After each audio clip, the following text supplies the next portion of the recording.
I appreciate that you came back from the Hermetic Fellowship night to see this revamped presentation of Baphomet, the greatest goat of all times. Now, the cool thing about Baphomet is that he doesn't really go back that far, but he also goes back quite a bit. So let's start with, who is Baphomet? Baphomet is this creature here you see on the right. Eliphas Levi in 1851 wrote a book called Dogma and Ritual of High Magic. And of course, he wrote it in French, so the title is in French, but it had a volume 1 and a volume 2. On the volume 1 is the great symbol of Solomon, but on volume 2 is this animal-human hybrid, and Levi called him Baphomet. So I did a little engram viewer slide, and I don't know if you know what an engram viewer is, but what it is the number of times a word shows up in history, and history that goes back to 1500. And this is a little Google app. And the word Baphomet doesn't even show up in the English language till between 1700 and 1750. And then suddenly in the year 2000, it shoots way up. Isn't that interesting? But what I found even more interesting was this engram viewer. Here we see Baphomet, Pan, Satan, and the devil in different colors, and Baphomet doesn't even register as one of these three words. But yet he has been compared to all three words over history. So let's take a look at what is really going on with Baphomet. You see, here's a timeline, and we know that we had goat gods back here in Egypt, and we know that there were some intersections with the Knights Templar here in the 1300s. But we don't see Baphomet for the most part until, oh, where is my next slide? Come on. I'm not sure where my slide, there we go. Okay, so we don't see Baphomet show up until 1840, 1850, when Levi began writing about him. And then suddenly we see him attached to Satan and the devil and Pan. So let's see. Geographically, we're looking at this area between Egypt here and the United Kingdom, and we have the Mediterranean Sea that will play a role in our story, plus this area here, Lebanon, Syria, what is now Lebanon and Syria, and a little bit through Madrid and Spain and Portugal as we go through our history. But we have to go backwards before we can go forwards.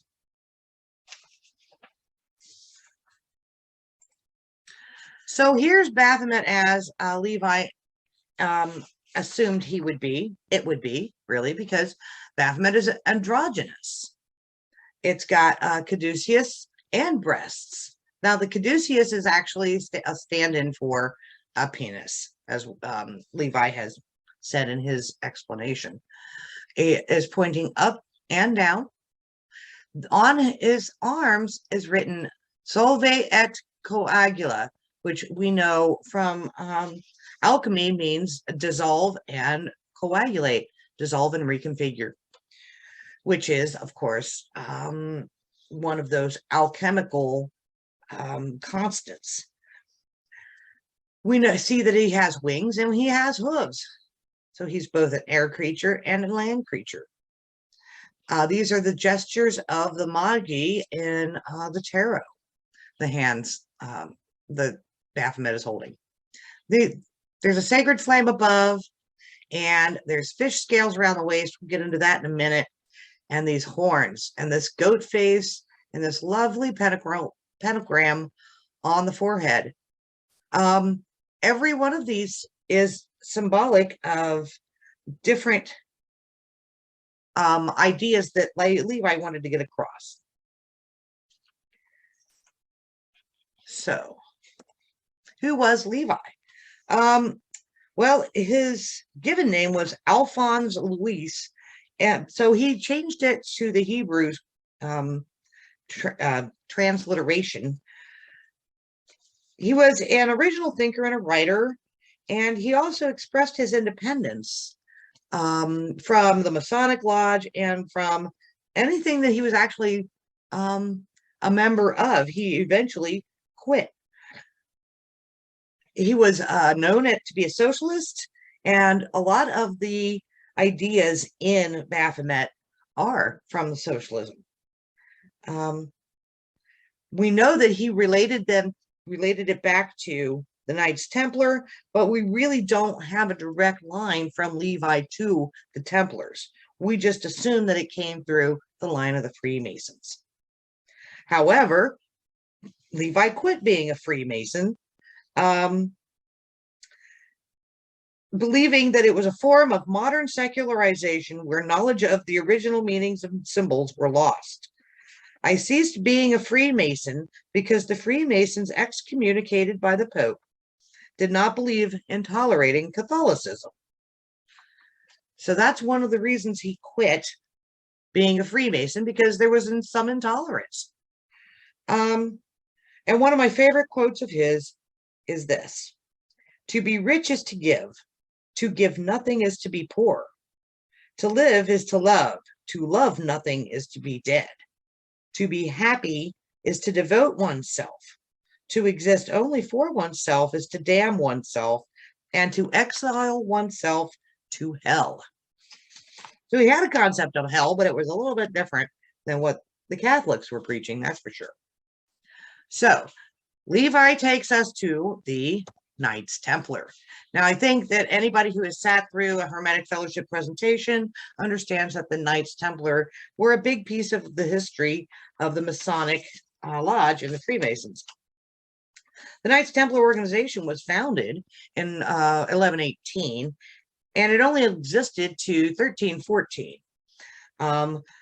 Pope Honorius II gave them permission to be an army of God, and they went with all of the Crusades for, a couple of centuries.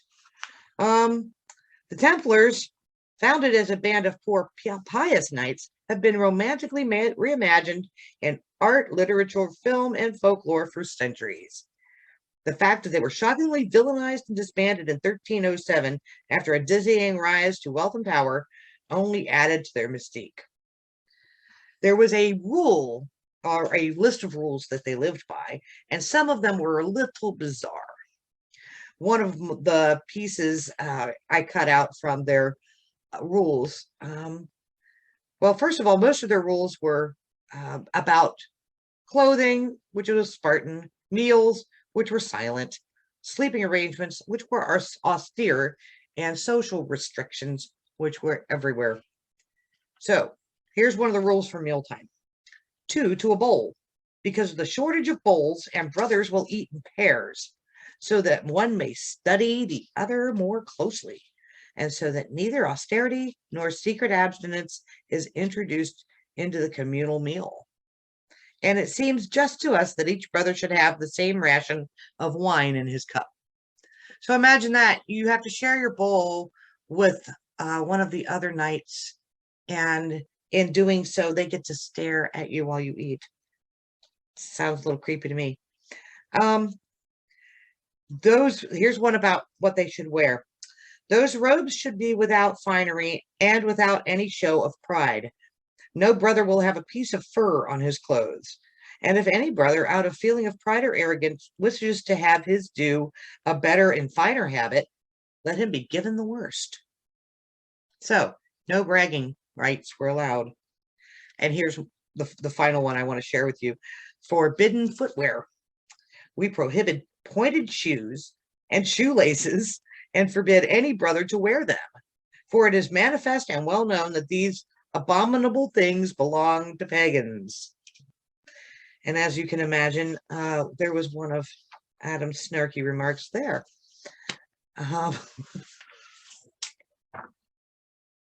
So what is this Knights Hospitaller over here on the right? Now, they were founded in 1050, which is a little bit before the Templars, but they were also sanctioned by the Catholic Church to go along with the Crusades. And what these fellows did was, of course, what their name says, they were the medics that went with the Crusaders. And they also got very rich and on their, and pretty much were compared to the Templars. They had similar rules, lived similar lifestyles, and they can be identified by their distinctive white 8-pointed cross on a black background. They participated in many of the campaigns, and the order still exists today in several modified forms. Yes, they still exist today, and they are called the Roman Catholic Sovereign Military Order of St. John and the Volunteer St. John's Ambulance Brigade. So yes, they still exist today in many forms. And yes, they are still Catholic. So why did the Templars get pretty much chased down and killed by the French king, while the Knights Hospitaller did not? This is an interesting story, and it does get back to Baphomet. But first, let's meet Jacques de Molay. Jacques de Molay was the last Templar Grand Master. He was the one that was in charge when the French king decided to slay them all. They put him under torture, and he admitted to worshiping Baphomet. And this is where the word took off, I believe. There's little known of his actual life, but except for the years he spent as a Templar. In 1307, all the Templars, including de Molay, were arrested and interrogated by King Philip the Fourth, I'm sorry, who we will meet here in a little bit. Molay confessed under torture to the charges of blasphemy, but denied the charges of sodomy, because, well, he probably did not do that. Pope Clement was suppressed the order to kill him, but 7 years later, he retracted his confession, and as a final punishment, he was burned as a relapsed heretic by the king's officers anyway. So we see that the King of France took de Molay, tortured him. De Molay admitted to worshiping Baphomet, but we really know very little about what Baphomet actually was and why he even used that word. So let's meet the murderers. King Philip IV of France and Pope Clement V. As you can see, I've got a little collar and a leash on these two because we know that the Pope was the king's little bitch and made things happen.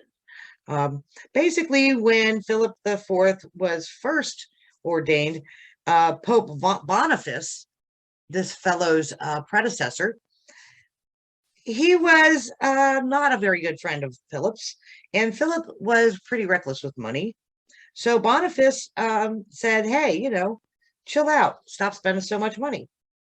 But the king just tried to get more and more money from other ways, like taking it from the Jews, taking it from the Italian bankers, taking it from this person and that person, and eventually he got around to trying to take it from the Templars and the Knights Hospitallers.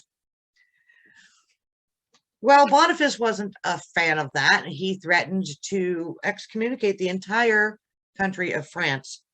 So mysteriously in 1303, Boniface dies and Pope Clement is put in his place with a little bit of help from King Philip.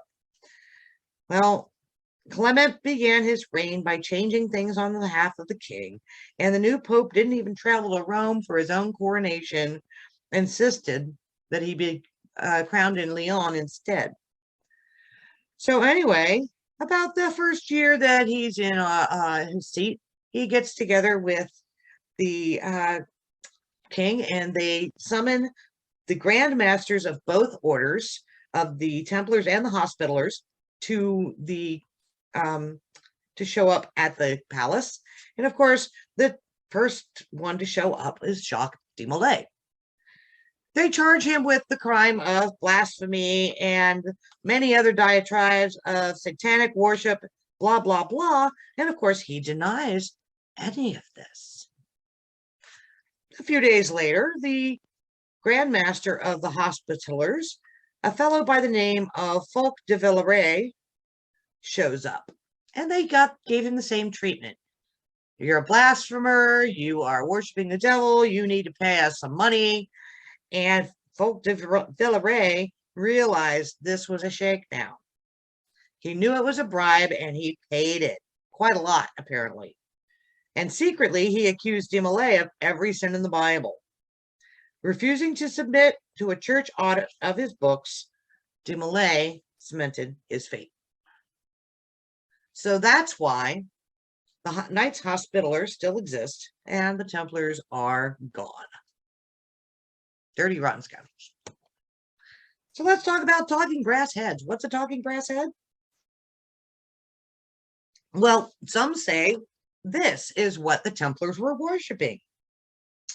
Some say that's what Baphomet actually was.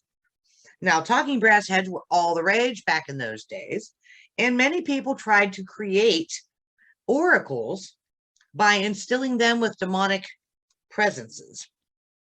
Now, the first account of a talking head used to give its owners answers was about Pope Sylvester II, who we will meet in due time, who was said to have stolen a tomb of sacred knowledge over which he was only able to escape through demonic assistance. He was said to have cast the head of a statue using his knowledge of astrology. It would not speak until spoken to, but then answered yes or no questions put to it. These heads were ascribed to several major figures in the 12th and 13th century. Pope Sylvester II was the first one to get one, or to create one, as I mentioned. He was very smart. He was sent to the seminary. He was only 14 years old. He created clocks. They say that he is the first person to create the pendulum clock. He studied mathematics from Muslim cities, and he was accused of having learned sorcery.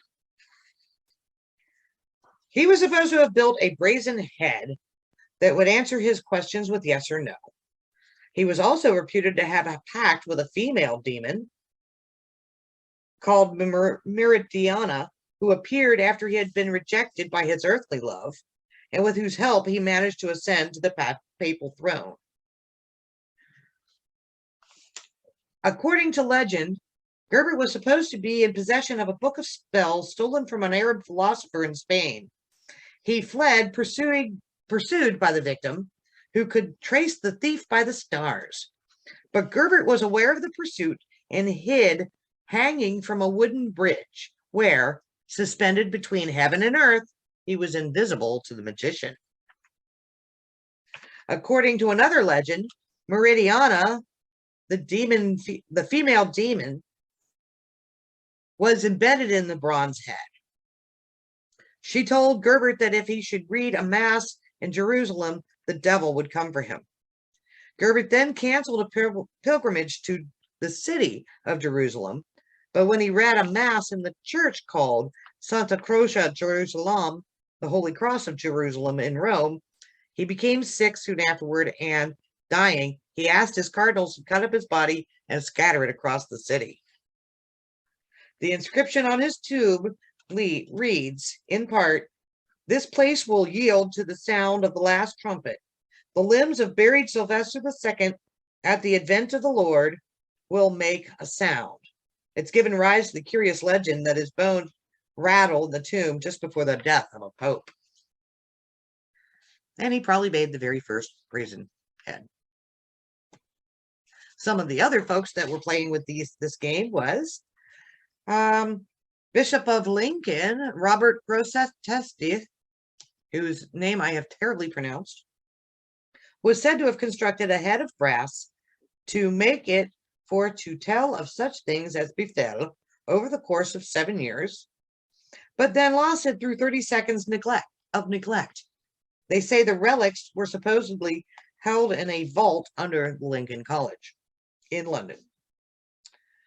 Reports that Albertus Magnus had a head with a human voice and breath, and a certain reasoning process bestowed by a demon eventually gave way to the story that he had built an entire automaton who was so overly talkative that his student Thomas Aquinas destroyed it for continually interrupting his train of thought.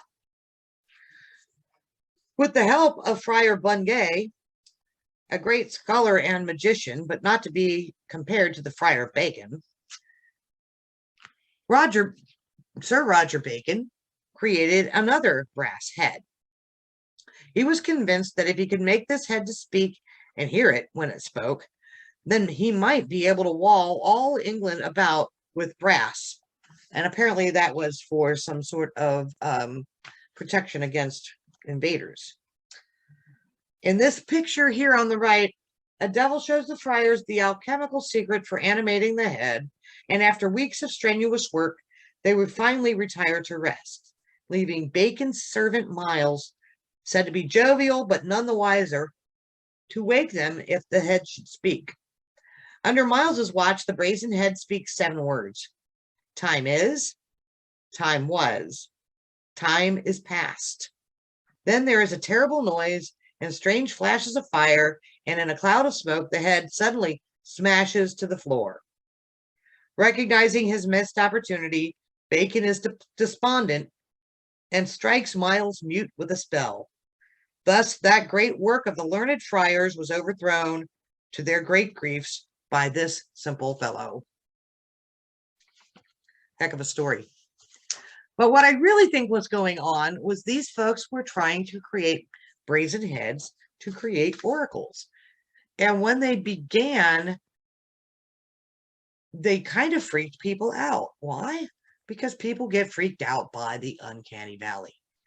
The Uncanny Valley is the way we respond to things that are not quite human, but are a little bit human. And so it's actually a term that was first coined and described by a Japanese roboticist, Masahiro Mori. And Mori noted that people found his robots were more appealing if they looked human, but they could only look human up to a point. And then they started creeping people out. It's kind of like that uncomfortable feeling you get when you shake someone's pathetic hand. Ugh, creepy. But if these highly lifelike brass heads were speaking, back in those days, it may have given people the exact same response that we have now to the Uncanny Valley. But when we get back to Baphomet, to be honest with you, we still are struggling to find out where the word came from. So here's the first time we ever see it in print. And this is at the Battle of Antioch. This is from a soldier's journal. And as you can see, it says the next day dawned, they called loudly upon Baphomet. And we prayed silently in our hearts to God. And then we attacked and forced all of them outside the city walls. Antioch was the first, along the way to the first crusade towards Jerusalem. And it is in what is now modern day Lebanon. The first crusade was conceived by Pope Urban II because the Byzantine emperor wanted to take control of Jerusalem. So Antioch was a really huge victory, and it spurred a lot of hope that they could actually take Jerusalem. And as we know, the Crusades just kept going on and on and on. 8 of them, to be honest. So that's the first time we see the word Baphomet. And here is Antioch. As we see, there's the Mediterranean Sea. There's Antioch there. And so the soldiers came around this way to get to Jerusalem. And this is what Antioch looks like today. The ruins of Antioch. So Herodotus, how do we get to Herodotus? Herodotus tells us about the goat of Mendes. He is the first person to talk about what Baphomet might even be. This fellow was born in Persia, but he moved to Greece. He was, some of his accounts have been verified, but some were not so much. But he first tells us of the cult of the goat of Mendes, where women publicly copulated with the holy goat. It was more likely women copulating with priests dressed as Pan, but to the Greeks, it sounded kind of shocking. So what he talked about was that there would be no goats that were sacrificed in the city of Mendes, only sheep, because goats were sacred to them. He also tells us of the Aphrodite temple priestesses who also had public sex. So, maybe he was just trying to entertain people with what would have been known back in those days as porn, I guess. But we do know that both the Aphrodite temple priestesses and the goats of Mendes have been verified. So Pan, like I said, Herodotus tells us that the goat of Mendes were having sex publicly with women, but we pretty much figured out that that's the temple of Pan, and someone was dressed as Pan having sex. And who was Pan then? Pan was a god that, if you remember from the timeline, he was worshipped for about 300 years. His physical appearance underwent many changes over time, because when we originally see him in about the 5th century BCE, the goat god was simply a goat walking on its hind legs with a pipe, merrily dancing, and sometimes had a prominent phallus. But eventually that image became less common, and Pan's torso, legs, and face went kind of human. From about the 4th century onward, we have two different representations of Pan. We have that of a rough-looking, bearded Caprine man with great horns, tail, and cloven hooves, and then that of an idealized young god whose animal traits were limited to 2 small horns, pointed ear, and a discreet tail. Interestingly, following the rise of Christianity in the post-classical era, the former model became a fixed representation of the devil. So we got some other images of Pan. Here we go. Here's Pan with Dionysos. And we realized that his official public cult observed certain days of the year, and that was pretty popular because they were drunken holidays filled with good humor and laughter. Who wants to kill those holidays? So the Christians could not stamp out his worship. So a lot of the pleasures that were revered before the advent of Christianity were now condemned by the new religion. It didn't really require a whole lot of to transform the hooves of Pan into sins. So, they needed to stamp out the old religion. You take this guy, turn him into the devil. Here we go. Here's Aphrodite trying to fend off kind of a goaty looking Pan. She's got her sandal ready to whack him one because he won't leave her alone. You can see where she's got her other hand. But here comes Eros. Now is Eros trying to help or to get in the way? We do not know. And then the death of Pan. Getting rid of Pan took a lot of finesse because his old worshiping grounds were everywhere. You couldn't just take his temples and wipe them out. a tree was a temple to Pan. So here's a little bit of what they would have been fake news back in the day. Plutarch was yet another historian from Greece, and according to one of his stories, an Egyptian sailor named Themis was sailing to Italy, so going from Egypt to Italy. As he passed by the Greek islands, he heard a divine voice call to him from across the water.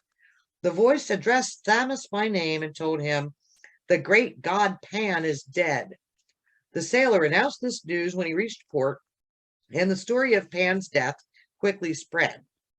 While the manner of Pan's death was not addressed in Plutarch's writing, the story became a popular one.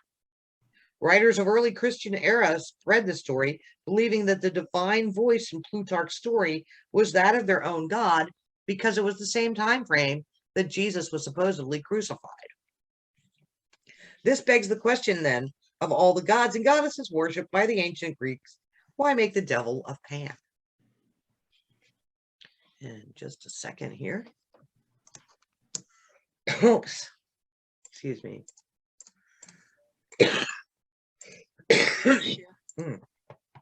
I cannot find a mute button without stopping all of that. Oh, there it is.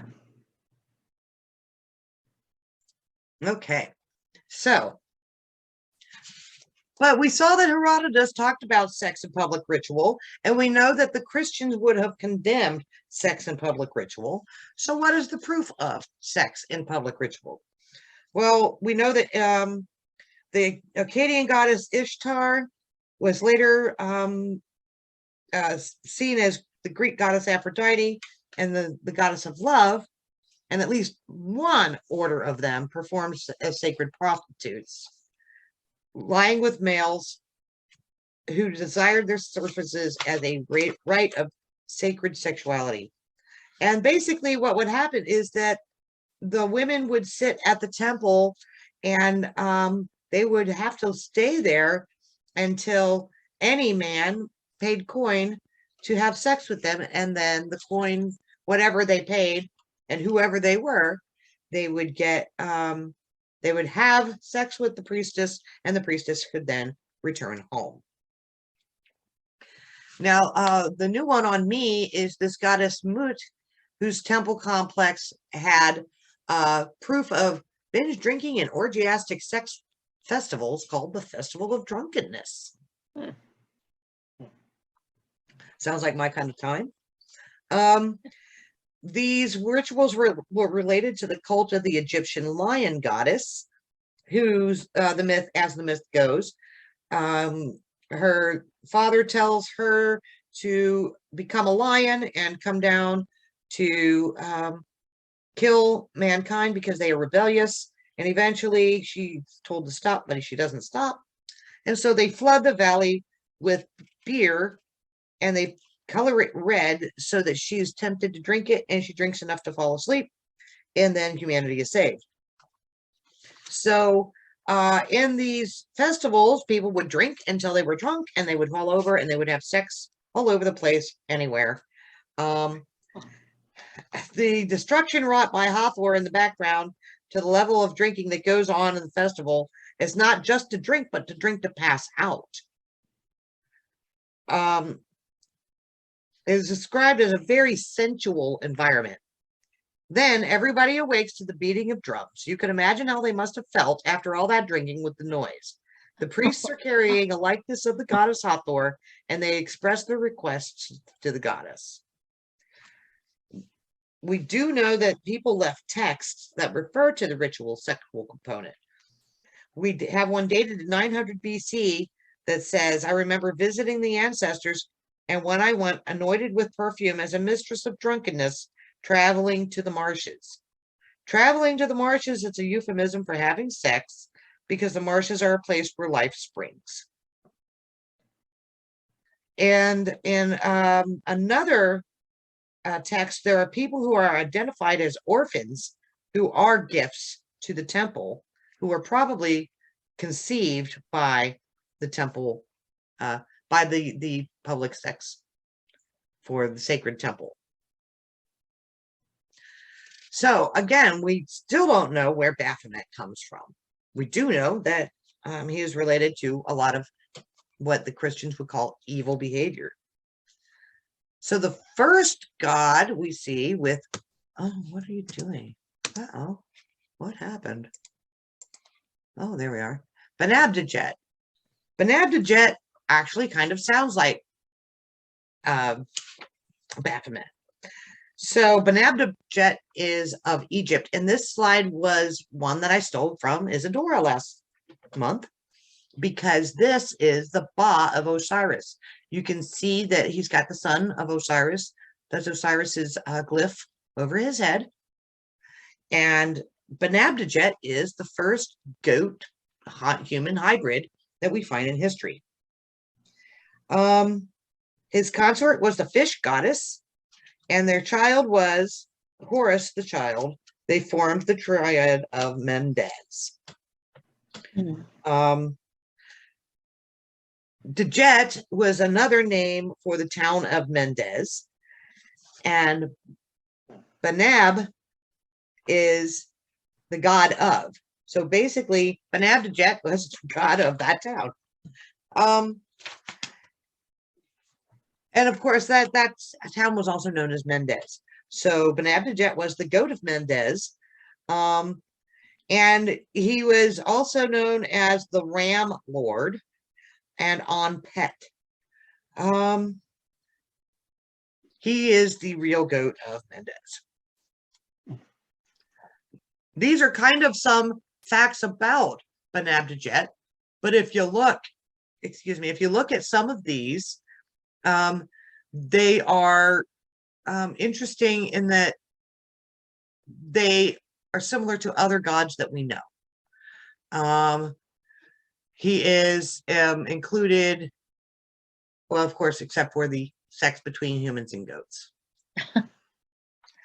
That is the one thing that is kind of specific to Benabdejet and these goat gods.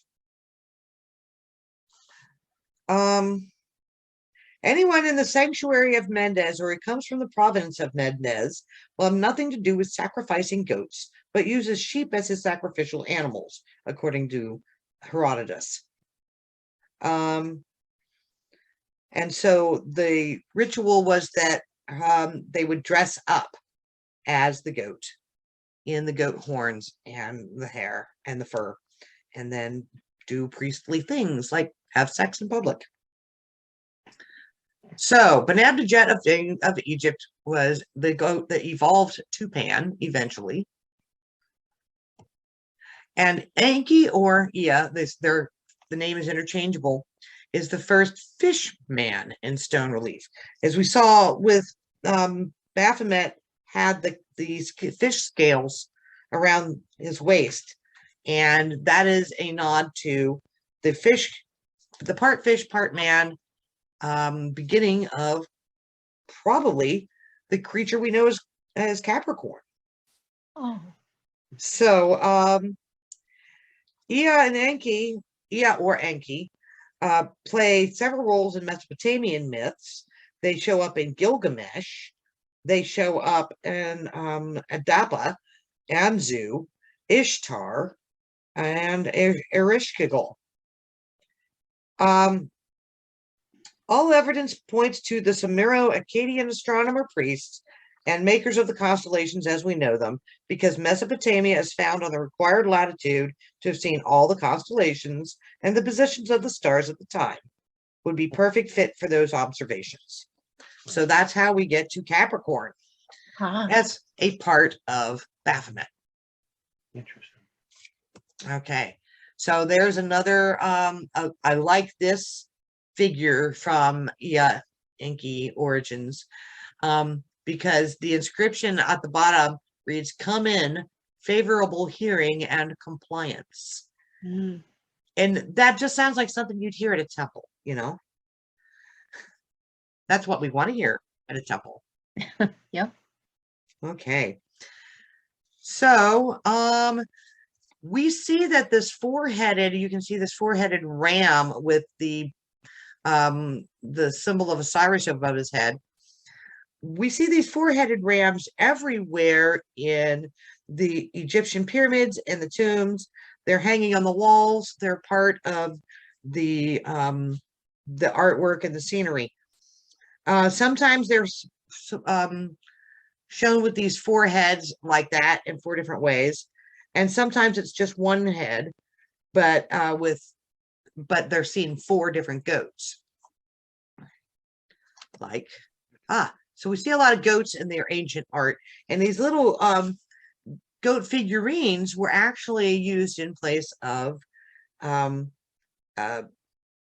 bringing live goats, because eventually people stopped bringing live goats to temples. But they used a lot of goats in their art, all the way from Iran, all the way down from Egypt and up through Morocco. Lots of goats everywhere.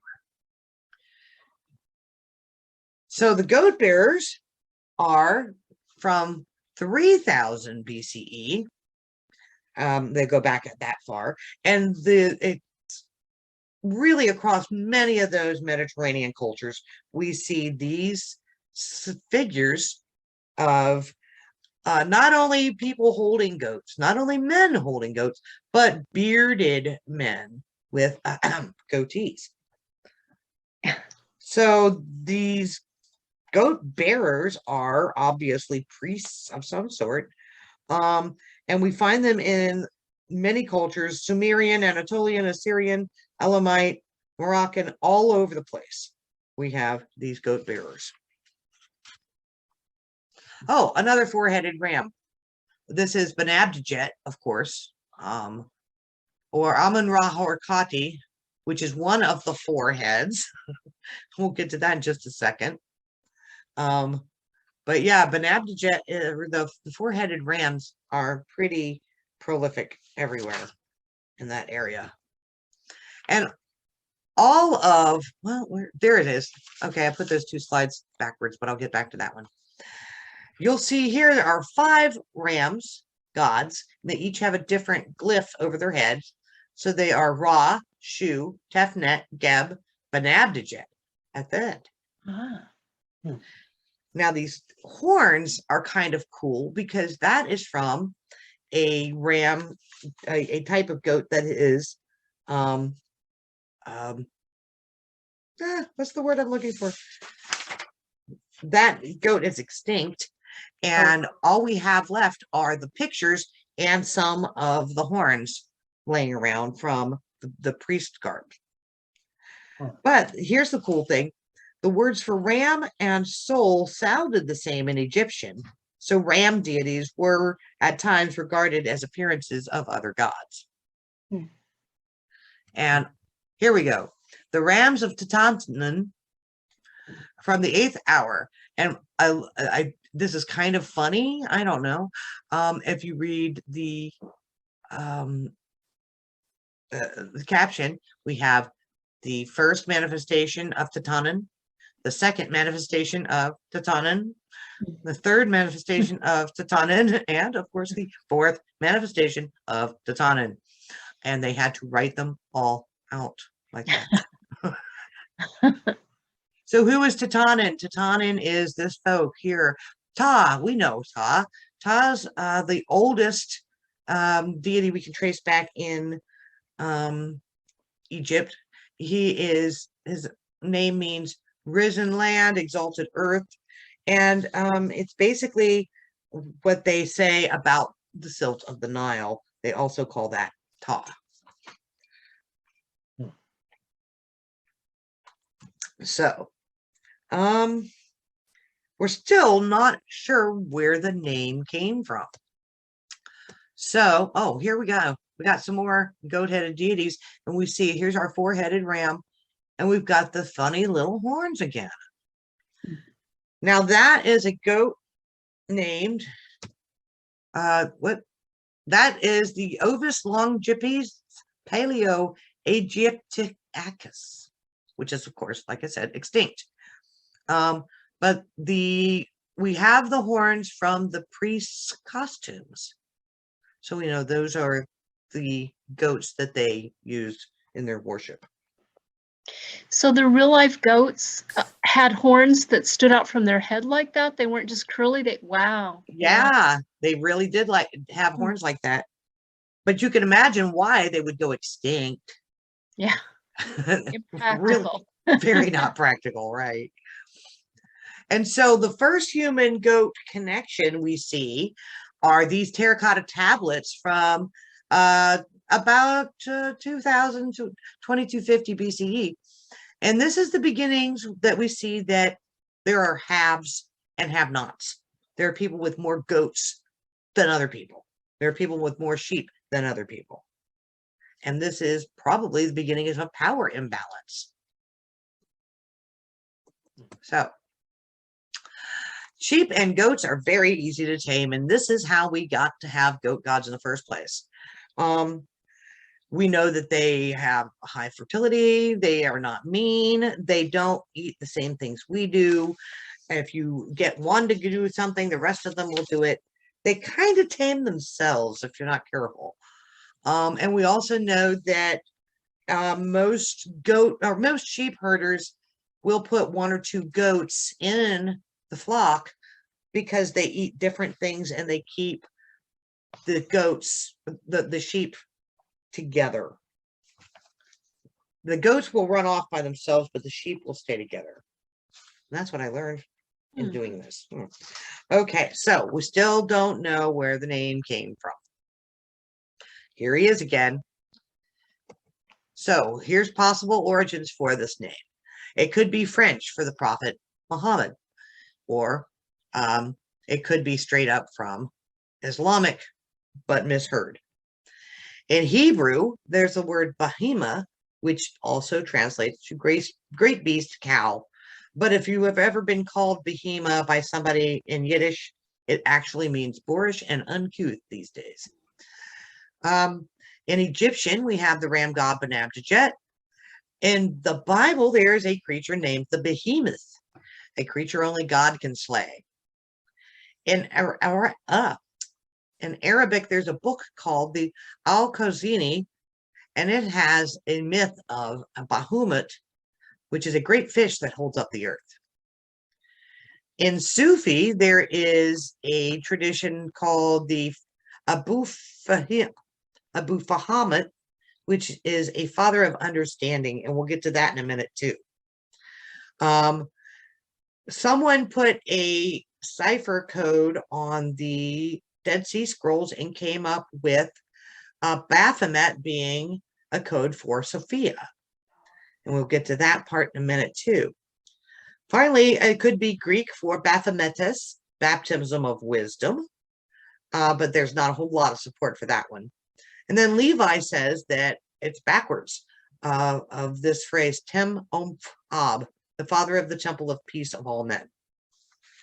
So let's just dissect some of these. There, of course, is our usual suspect. We know that he is part goat, part man, and that kind of freaks people out. Now we have the Bible, Behemoth. The Behemoth is the name that was thought to derive from German. The original Behemoth in the Bible never appeared as a fish. The Leviathan, however, did. It's mentioned in the book of Job, from the speech of the mouth of God, a primeval creature created by God, so powerful that only God can overcome him. His strength is in his loins, his power is in the muscles of his belly, his tail is stiff like a cedar, the sinews or thighs are knit together, bones are tubes of bronze, limbs like bars of iron. Boy, he sounds like a real tough dude. But in the Arabic book called the El-Khazini, it tells of a myth of a what is the Behemoth? Yeah. It says, the earth was swinging in all directions until God created an angel to bear it on his shoulders and steady it with his hands.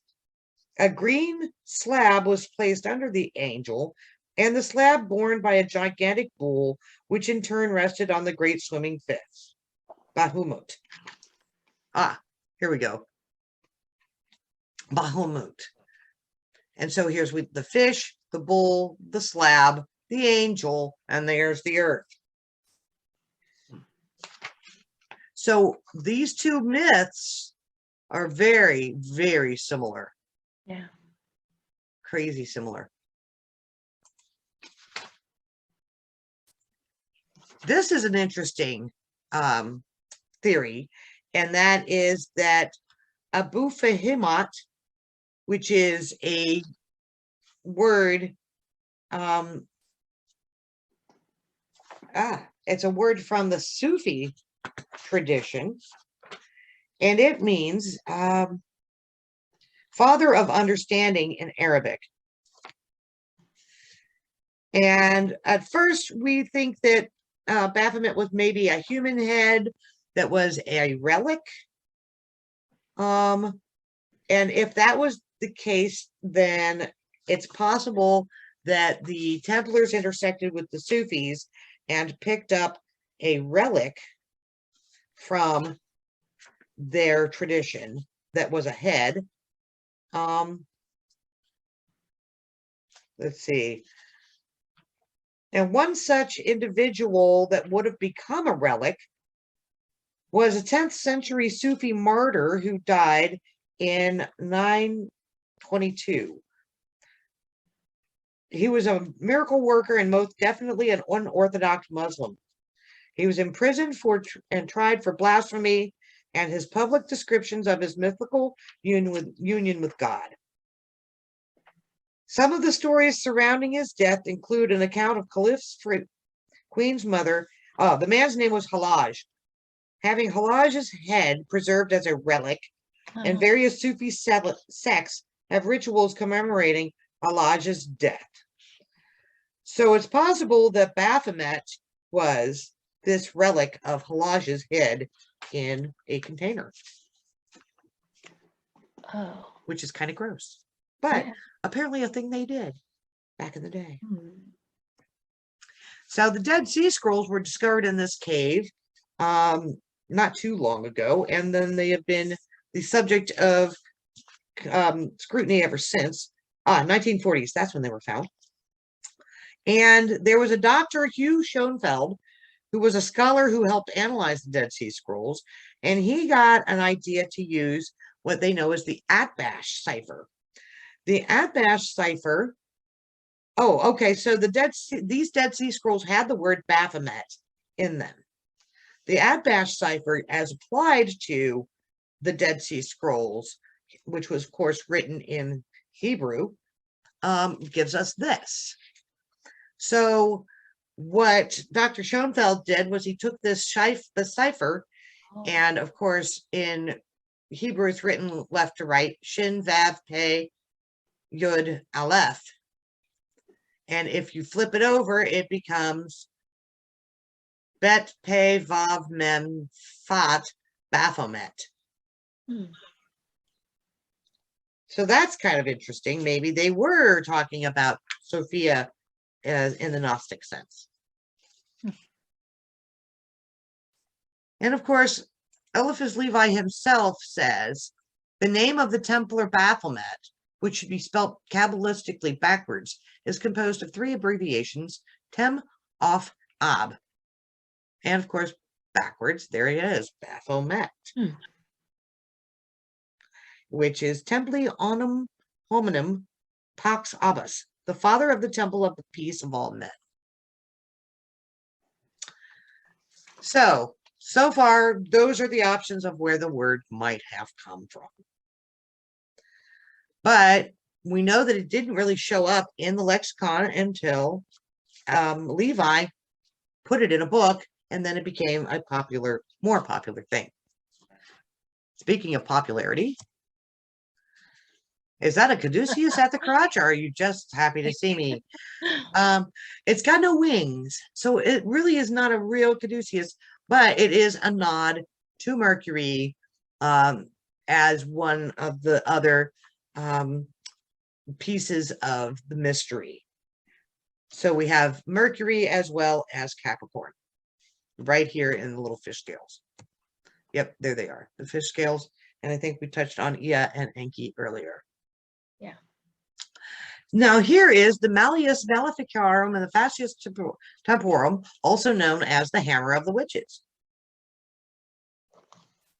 This was the book that was used to fortify the witch burnings and used to tell who is a witch and who is not. The funny thing is the word Baphomet is not mentioned in the entire text. So if these folks were worshiping the devil, they were not worshiping Baphomet. And then, of course, 853 years of persecuting witches from the First Crusade in 1098 to when the 1951 witchcraft laws were repealed. Lots of people's lives were ruined over this. Hey, Baphomet got a tarot card. The Rider-Waite Devil Tarot card came out in 1909. Before that, the devil in the tarot did not look like a goat. It merely looked like a black angel with wings. No horns, no goat face, no goat leggies. Now, the Thoth Tarot in 1944, we get back to the long jippies horns on the goat. But what I like about this card the most is the smile on the goat's face. The other thing about this card is it is the first time we see this pentagram inverted. Oh, So the original Baphomet did not have the inverted pentagram. So, moving forward. Mr. Crowley. He did revolt against the norms of his time. He took the name Baphomet as his magical name, and he didn't really help Baphomet's reputation much in doing that. I like to let people have a moment to read the little clipping from the newspaper.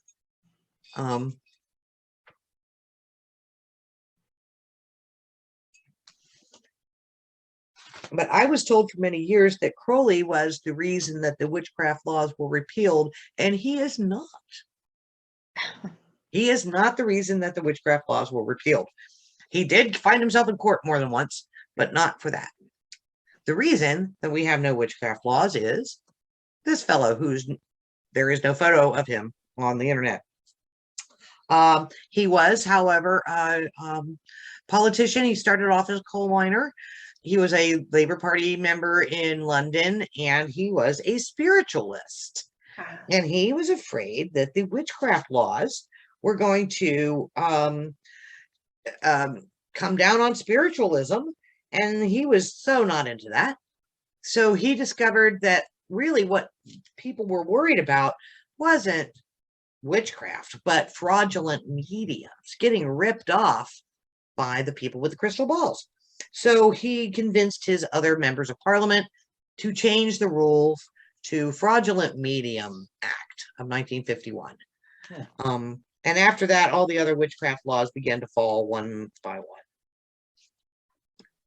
So thank you, Thomas Judson Brooks, but I wish we knew what you look like.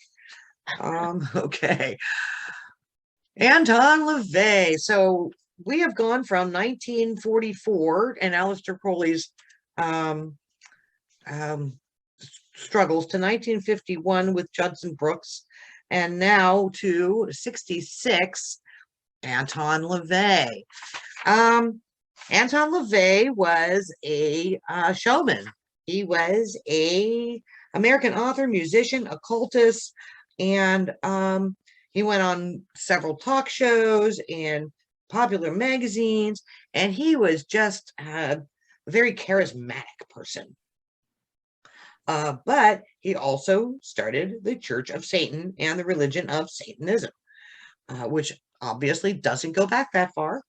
He authored several books, including the Satanic Bible, which of course freaked out all of the Christians at the time. Speaking of Christians freaking out, this was what they showed us in 1968 was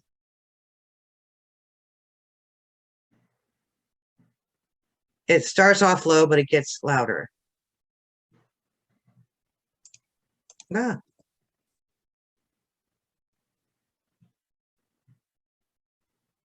Oh, yeah.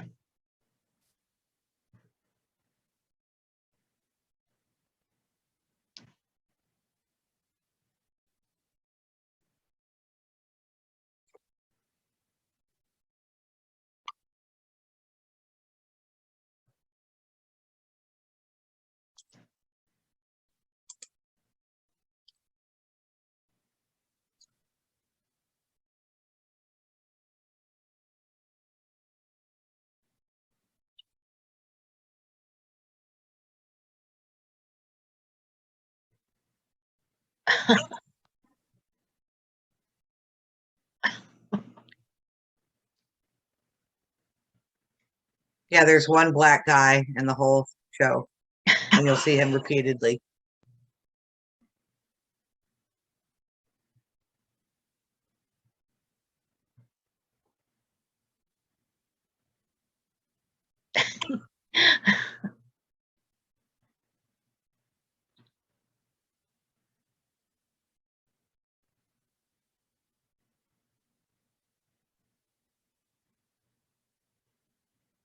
Oh, of course.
Oh no, light.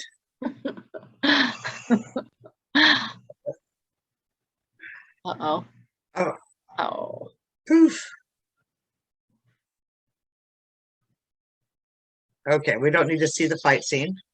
Yeah. But you get an idea of how they were trying to scare the populace here. Yeah. Yeah. So, moving on, we have the Satanic Panic of the 1980s. Actually, it was kicked off in the 70s by Christians who believe that Jesus will literally show up on this planet again and kick Satan's ass. They believed that the actual events were matching up kind of with the Bible and foretelling the showdown between good and evil. So we have these albums that came out in that time period. We have AC/DC's Hell's Bells, Metallica's Master of Puppets, Venom's Welcome to Hell, and Judas Priest's Hell Bent for Leather. I've never even heard of Venom, but I love that album cover. That's great. Yeah. So in 1970, when Black Sabbath released their self-titled album, pioneering the heavy metal genre, the album artwork looks like Halloween lawn decorations. Pressing play, and track 1 launches into an ominous sound of rain and church bells, calling to mind the soundtracks of The Exorcist and The Omen. Again, those movies fed into the Satanic Panic. Even Judas Priest had to go to court to defend themselves from accusation of subliminal satanic messages on their albums. Yeah, people were freaking out. More bands emerged and inspired. Led Zeppelin, whose guitarist Jimmy Page bought a house formerly owned by occultist Crowley. Kiss, whose band name was rumored to stand for Knights in Satan's Services. And No. you see, this is the liner of the Led Zeppelin album that came out with Whole Lot of Love and other things. So all of this was in the shadow of the Vietnam War. We had these soldiers coming back with terrible stories and terrible wounds and images of death in their head. And this was the music that was on the radio. So let's go back to screen sharing the Firefox. Share. Okay. So here we go.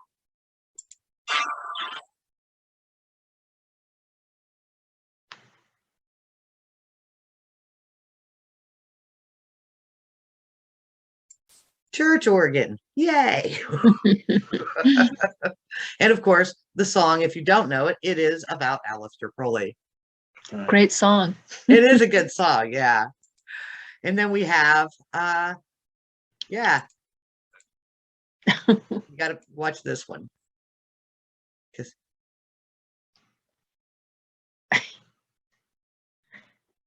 there we are.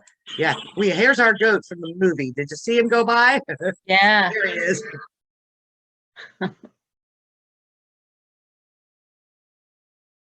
Yep. So, and then we had I was having this problem the other day. There. This one is a lot of fun.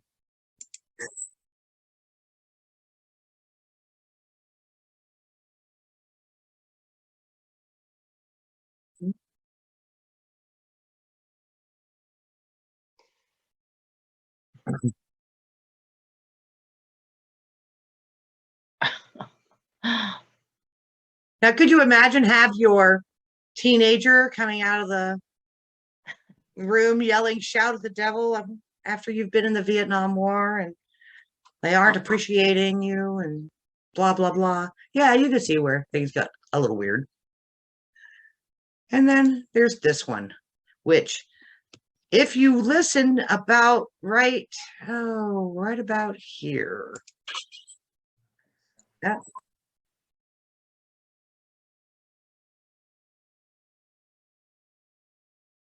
it just gets really weird.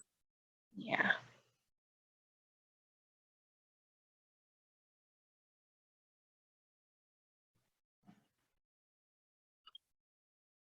And in its time, we didn't hear a whole lot like this.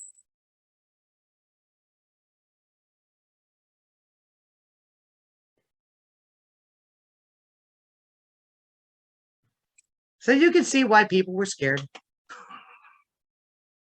Yeah. But what we also know is that there were a lot of other things going on in that time period. We had the satanic ritual abuse scare happening. And it started with this book, The Late Great Planet Earth, that was first written in 1973. Despite some dated content, 28 million copies had sold by 1990. The second book here, Michelle Remembers, was also a very big bestseller. And it says, a disturbed, peculiar woman who had yielded up 5-year-old Michelle Smith to a cult of devil worshippers for the Feast of the Beast. And in that dreadful 3-month ritual, innocent little Michelle was tortured, imprisoned, and blah, blah, blah. I won't bore you with the rest. But we know that this was the stuff of fiction. It never actually happened. This fellow up here in the upper right, Michael Warnicky, he made his living as an American Christian evangelist, but he said that he had been a Satanist and had reformed. And Mm. honestly, all of the things he had said he had done, the times and dates where he had said, oh yes, I was at this ritual doing this thing, they found that he was not in those times or dates. So yes, everything that he said was debunked. The Mcmartin preschool trial, if you remember that one, Yeah. was a daycare sexual abuse case in the 1980s, prosecuted in LA by Ira Reiner, who went on to run for some office.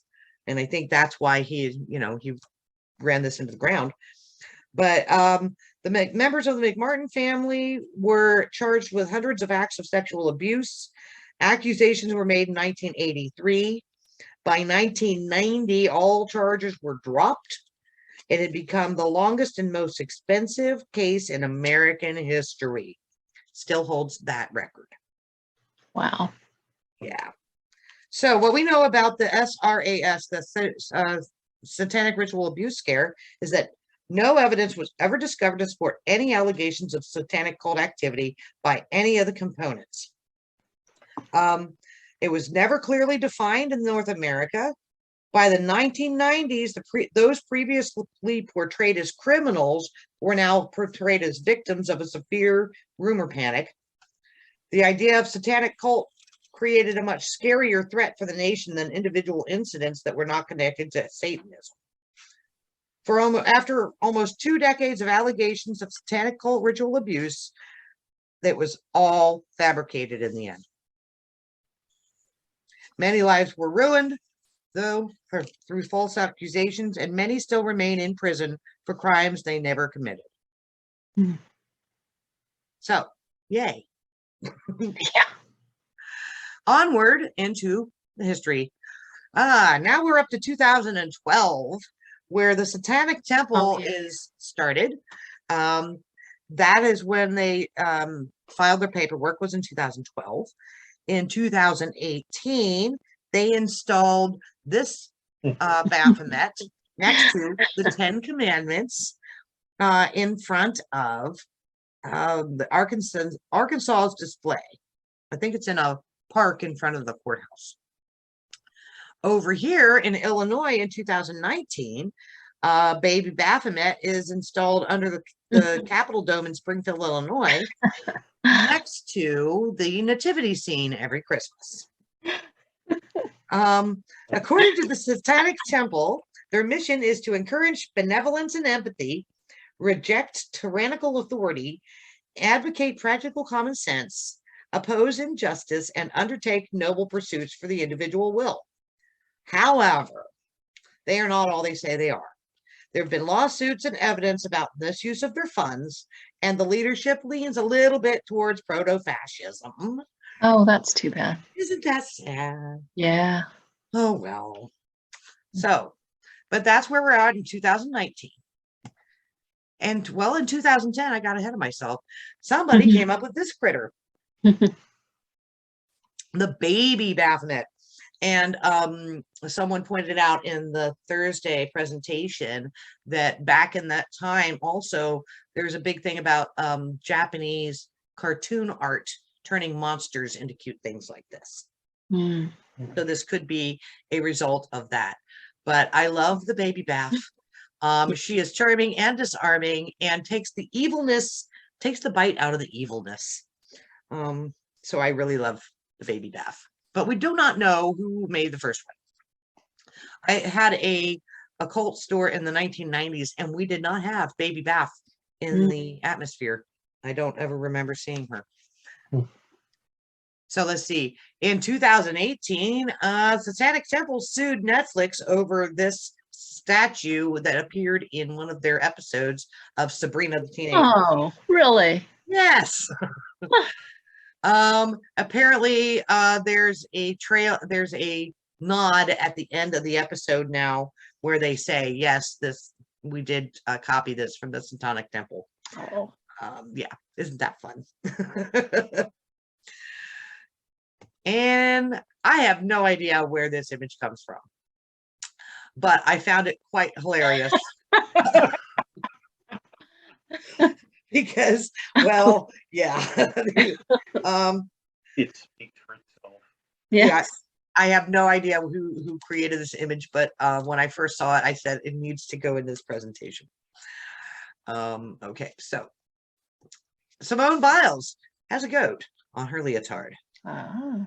And the reason that she has a goat on her leotard is because people were calling her the greatest of all time, GOAT, and as kind of a joke.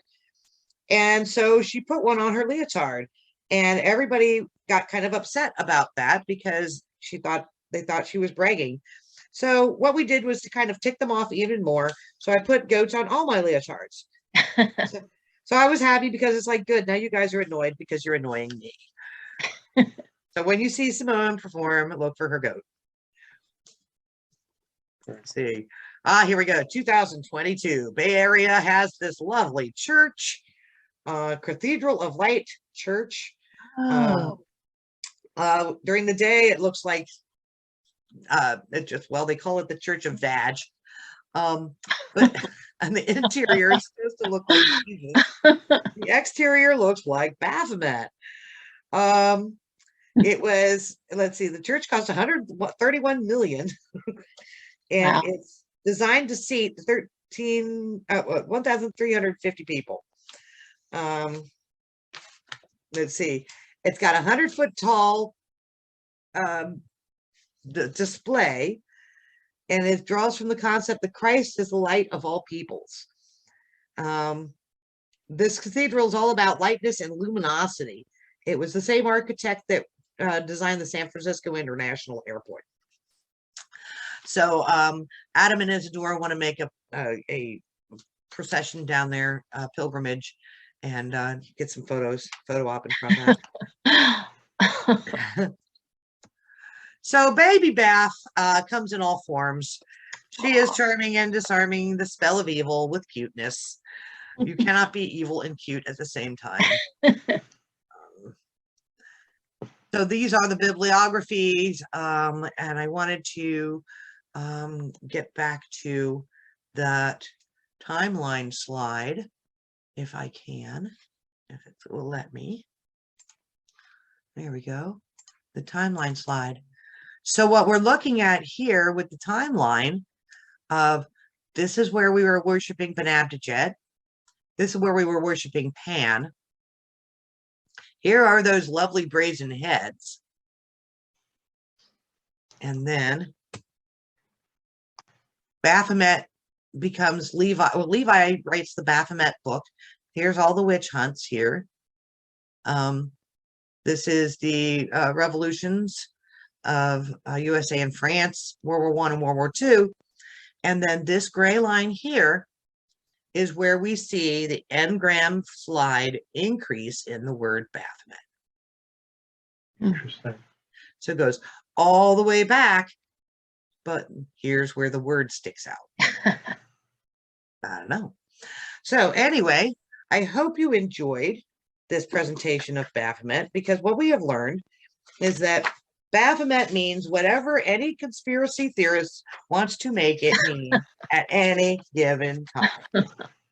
So that is the end of the presentation.